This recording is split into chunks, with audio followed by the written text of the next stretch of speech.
just can't hide. I am with you. All right, when we were allocating our 401ks, we actually didn't buy any target date funds. We used the target date fund as an example, as a reference, as a reference point to look at what the experts are doing and then allocate our own exactly as we want. Maybe we thought they were being too conservative. Maybe we wanted to customize our allocation our own way. Well, I actually do use the target date fund for something, and that would be my bond allocation for anyone who's 10 years or more out of retiring. You really have no business, in my eyes, of owning a bond. You're looking so far into the future that you don't have to worry about, you're able to recover from any market. So why have that, even that tiny sliver of a bond share in your portfolio? It just doesn't make sense to me because it's so far out. Here we are on Google Finance. I've created a portfolio of target date funds. Here is the 2010 target date fund. So it's these people have already stopped working. You can see the allocation, 28% in this bond fund, over 15% in this bond fund. And here's another bond fund with 3%.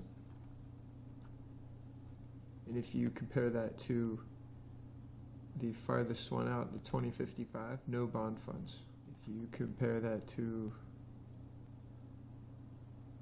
one in the middle third here, one bond fund, 4.4%. And if we find one in the other third, 14% bond fund, 5% bond fund. So you can see they're tapering into bonds. So when we look at the target date fund that's 25 years out, it's 4.4% allocated into a bond fund. Now, if I'm thinking about 25 years from now, my target date fund will be exactly like a bond fund. So, do I want to be 4.4% in a bond fund or 4.4% in a target date fund? The bond fund's acting exactly like a bond fund. It's returning 4% a year, give or take. That's what they always do. And the target date fund is 13% right now, so it's a favorable market.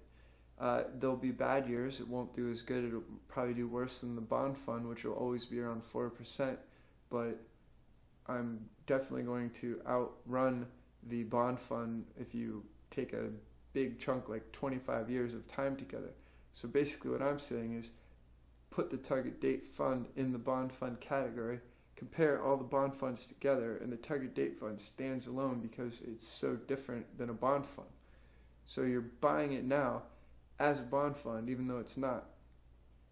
25 years later, no, let's say 15 years later, you begin pushing money into bond funds and stable investment funds and the income generating stuff, and all of that's getting pushed to the top, and you're reallocating, rebalancing, so all that's growing faster and faster.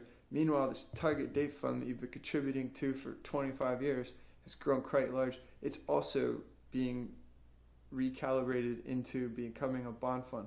So it's a bullwhip effect of all of this bond action at the very end. Now with your future and current contributions, your rebalancing, and then the fund itself all transitioning into stable value bond and income generating investments. So your retirement will be very secure, and you don't have to have a bond fund in your portfolio when you're over 10 years away from retiring.